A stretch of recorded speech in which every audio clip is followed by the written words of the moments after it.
And welcome everybody to Tidal Flooding Talk. I'm Joe Martucci. Joined with me, Dan Skeldon and Palma Shiles.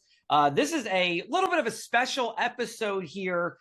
We actually changed up our schedule a little bit in terms of the release dates for some of these episodes because we wanted to bring on Dan Adams from the Margate Fire Department. We'll have him on in just a minute here. We'll have him talk about where it really was a historic Tidal event on August 21st.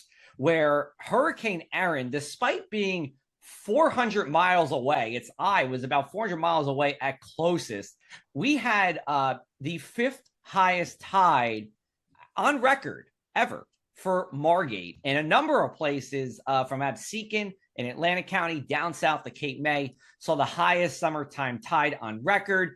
I was in Holgate in Long Beach Island, in Seabright in Monmouth County during the day for Erin. And Dan Skeldon, I have to say, I mean, it was kind of weird to be like, have it so warm outside and have this much flooding at the same time.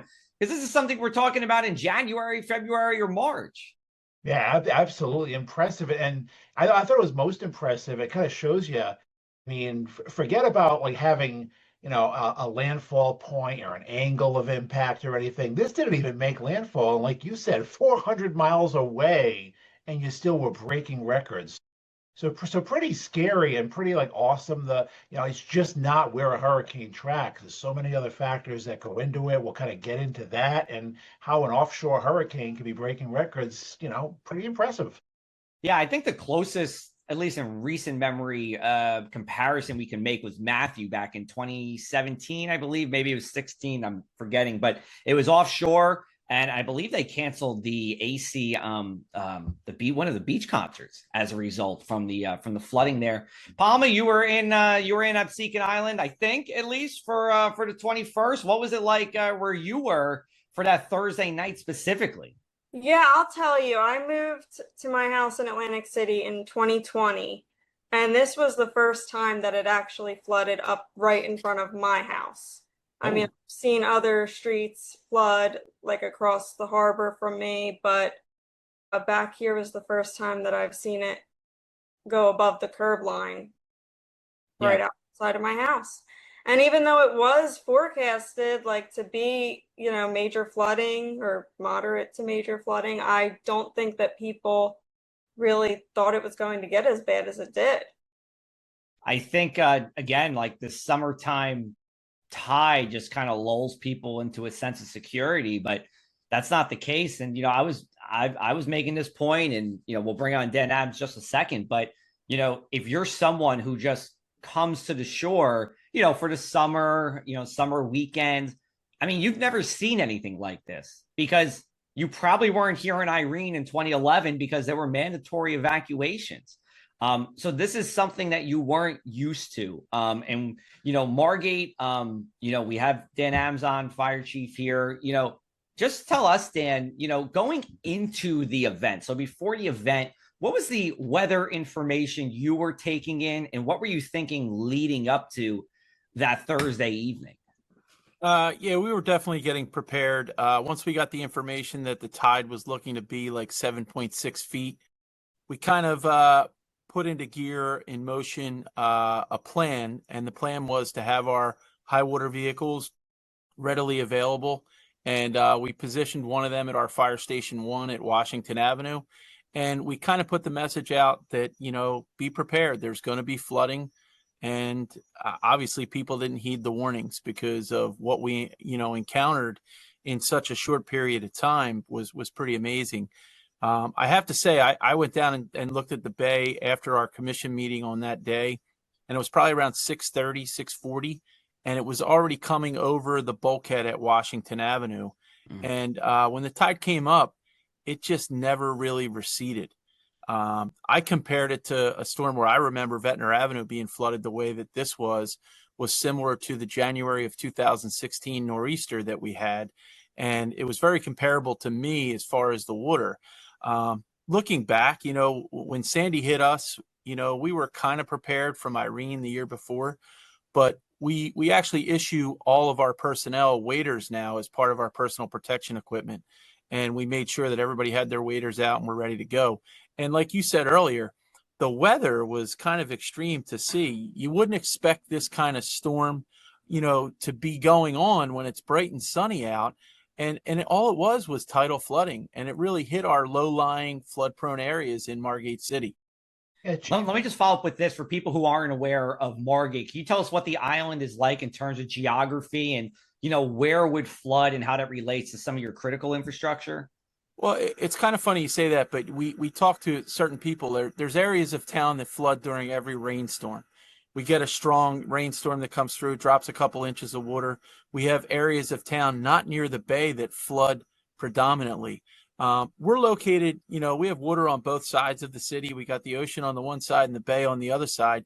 And, the bay side in our low-lying areas, and I'll say that basically from, say, Union Avenue south toward Coolidge Avenue, which is the border with Longport, those areas, and predominantly Amherst, Monmouth, and Winchester Avenue, flood during a extreme high tide.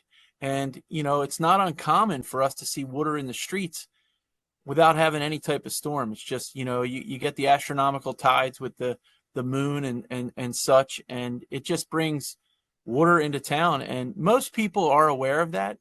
But being in the summer, we had a lot of people that didn't heed the warnings and went out and were looking to have a great time that night, went to dinner, and came out to find two plus feet of water along Amherst Avenue, and it created a problem for them. Yeah, Chief, it was kind of like the perfect storm, right? Because number one, like you mentioned, the weather was nice, even despite coastal flood warnings being up and the prospects of major flooding. People don't necessarily correlate sunshine with tidal flooding, especially summer residents and tourists. You also had a powerful offshore hurricane. You had the summer crowds.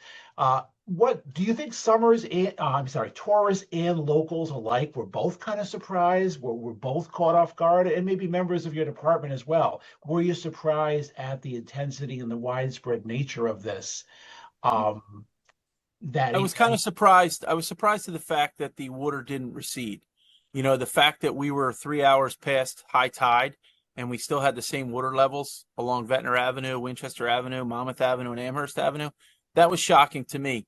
I will say that the locals that live in that area, they're always prepared. They move their cars to higher ground. They know what's coming.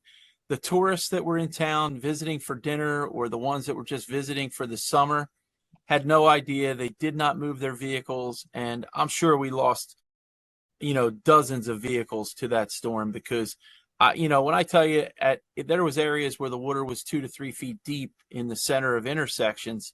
And then there was areas where there was only 2 to 4 inches. But predominantly, I think that the locals themselves, the ones that see this all the time, were prepared. The people who do not, and the ones that were visiting, having dinner, were not prepared. And they didn't expect it, because I'll tell you, when I went down at 6:30 and looked at the bay coming over the bulkhead, there was cars parked right there, and the water was just rushing right through them, so to speak.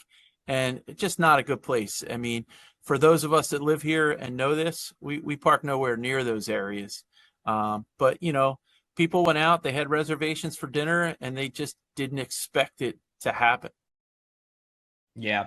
And we'll talk about some of the specifics that happened with that coming up after the break here. You're listening to Tidal Flooding Talk. Whenever you're ready, Dan. All right. Welcome back to this week's Tidal Flooding Talk, along with my co-host Joe Martucci and Paul Michaels. I'm Dan Skeldon, joined by Chief Dan Adams of the Margate Fire Department. I mean, peak of hurricane season coming up now in September, Chief, but you probably or hopefully have already had your kind of flagship event of the season. Joe and I and Palmer talk about it on a lot of these Tidal Flooding Talks recently. We've had very remarkably few tidal flooding episodes this year, even the past couple of winter seasons. But you guys had your plan in place nonetheless. You guys have the equipment, the personnel, the knowledge. So did that prepare you adequately to handle a record tidal flooding event in a time of year that we don't normally see it, obviously with a much higher population along the shore? How was the plan executed and how did it go? Initially, I actually was at my daughter's house doing something for her when I heard the first call go out. And the first call was a gas leak, and it was in a flood prone area. So our guys responded, they took care of that and mediated that call. And then we started to get the calls for vehicles stuck in the water. The first vehicle stuck in the water, I believe, was like Adams and Monmouth, and they had 3 people in the water, in the vehicle. They were stuck in it. They couldn't get out. They called 911 in a panic. And thankfully, we had our high water vehicles out there, and we could get to them in a timely fashion.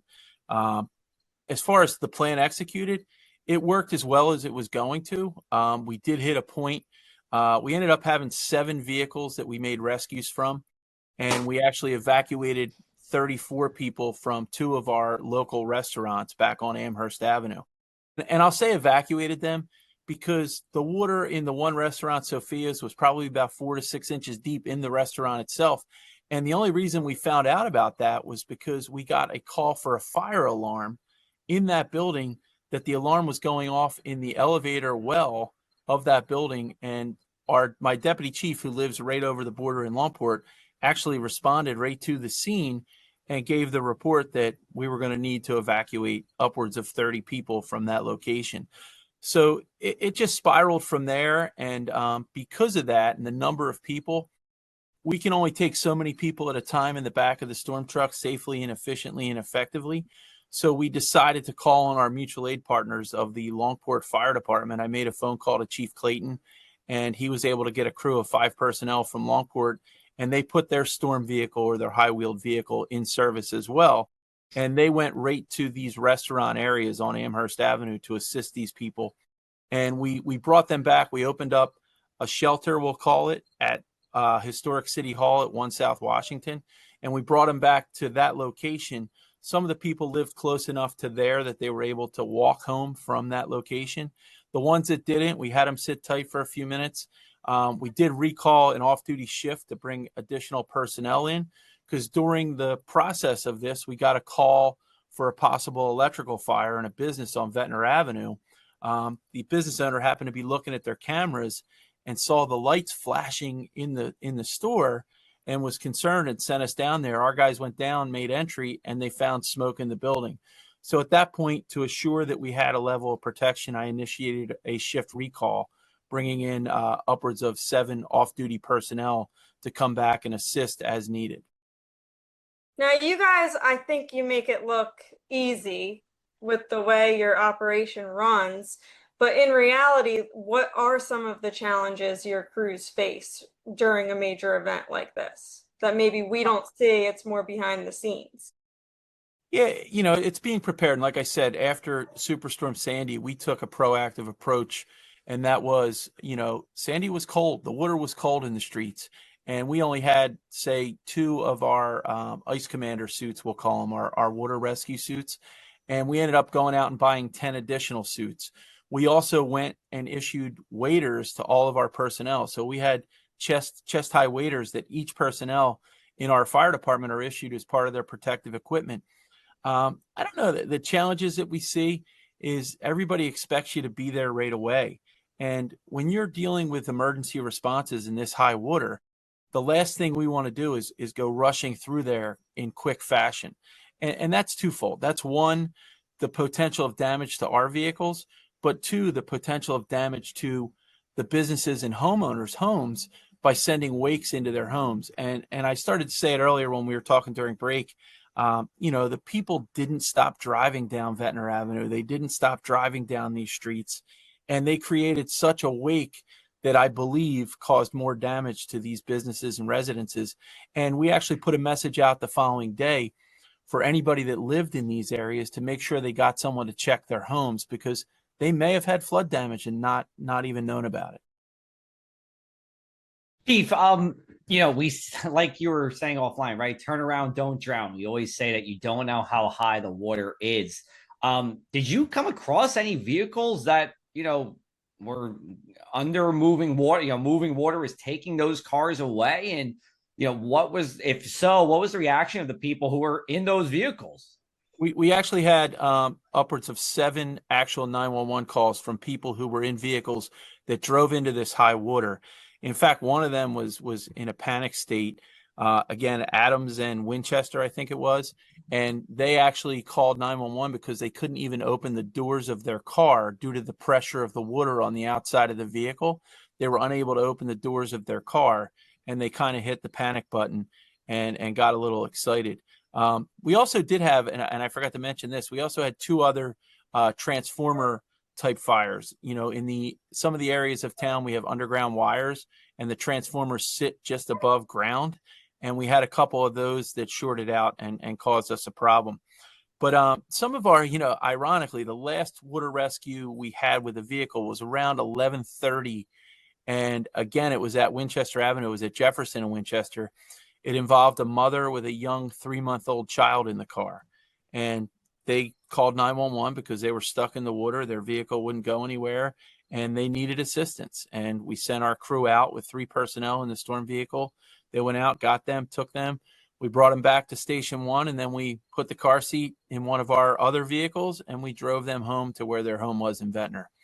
The other thing, we ended up with 3 dogs in one of the cars that we rescued the people. So in total, we had 7 vehicles, 18 people, and 3 dogs, the youngest being 3 months old.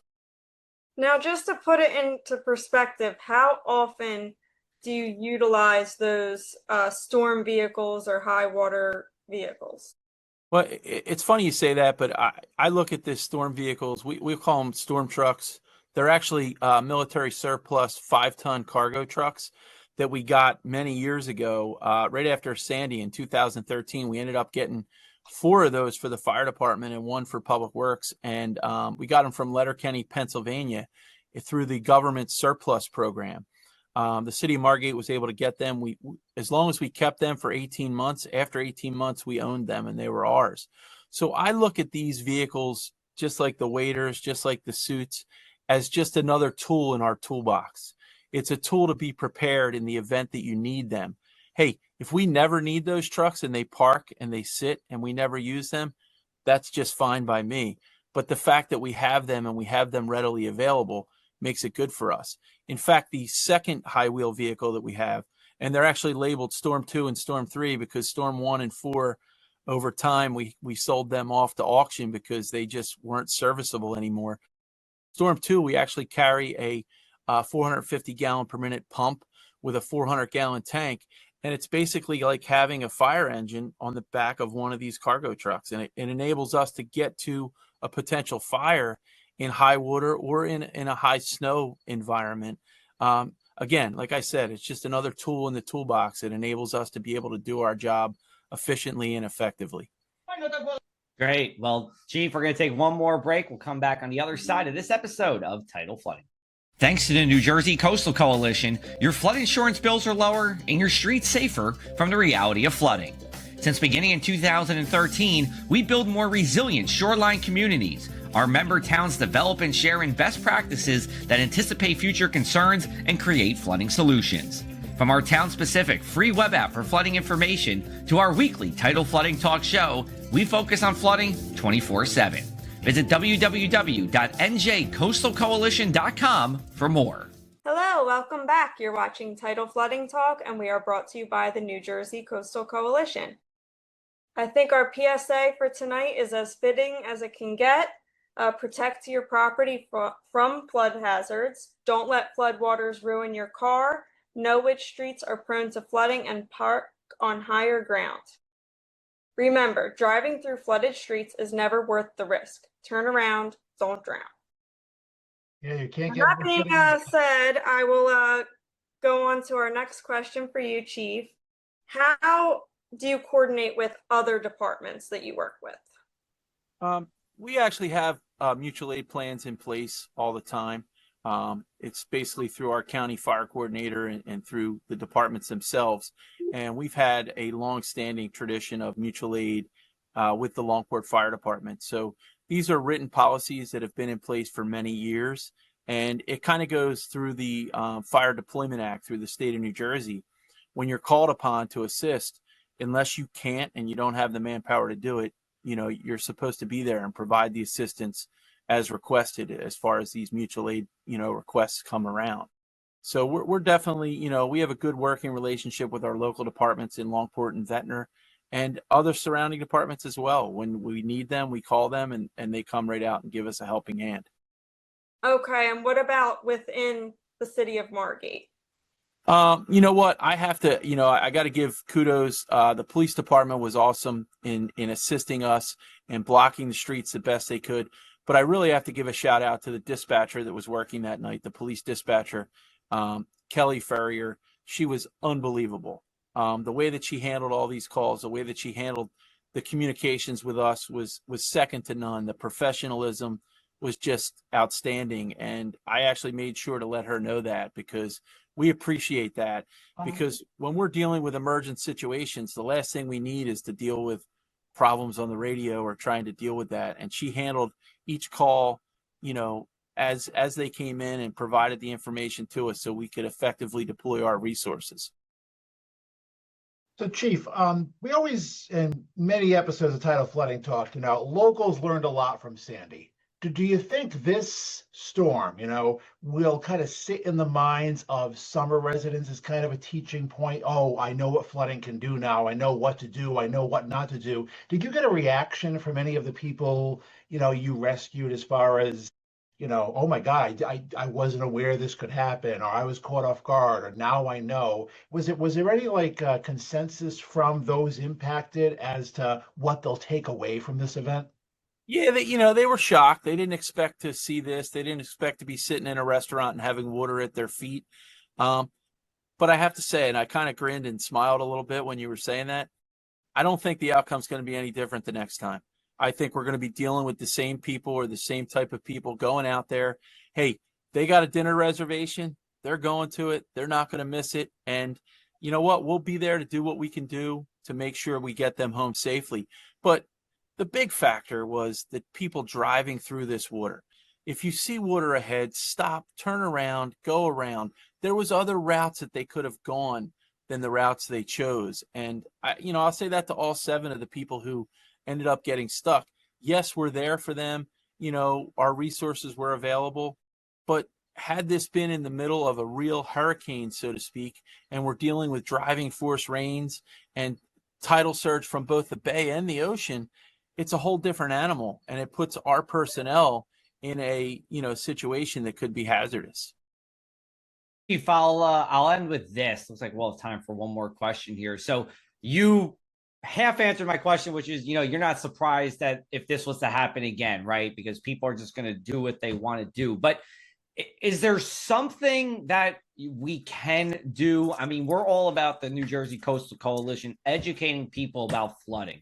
Is it something where, well, if the people who are maybe just here for the summer or for the day don't know, is it something where you go to the restaurants and say, hey, look, you can't do this. It's going to be too much water. Is it something where you can come down from an official local government standpoint? What can be done? It's funny you say that, but the fact that there was a state of emergency issued at 2:00 in the afternoon that day, I would have thought that we could have had more power in that. But I don't think that, hey, we anticipated flooding, but did we think the flooding was going to be as high as it was? Probably not. But it ended up being significantly higher than we expected, so to speak. I'll tell you what, the forecasters, you guys did an awesome job in predicting that it was going to be somewhere around 7.6 or 7.4. And it was right there. I mean, you guys were right on the money with that. You know what? I'd probably have to kind of speak with the police chief regarding that and what kind of legal action we could take in those situations to assure that the people are safe. And that's what it boils down to. Were those people in harm's way? Not necessarily, but they were in a situation that they needed assistance getting out of. And that's what we were there for. For the ones that I'm saying that were at the restaurants, they weren't getting in their car and driving away because that was impossible.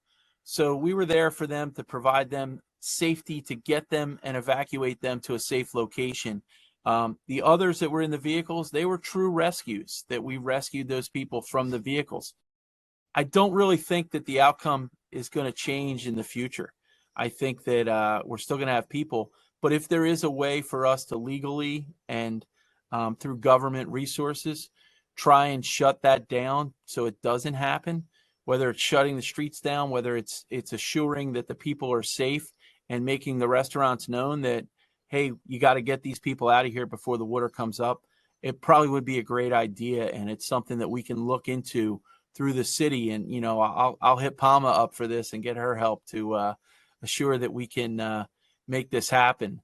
But, you know, all in all, everybody was okay in the end, but people just need to listen to what the forecasters are telling them. And you know what? Dinner will still be there the next night if they can't make it that night. I don't know. Those reservations are hard to come by, you know? But I think it also raises the question, we've talked about this before. Do you think there's too many warnings that we get? Like, it's going to flood tonight, but then it ends up not being as bad as it sounded on that alert that we got.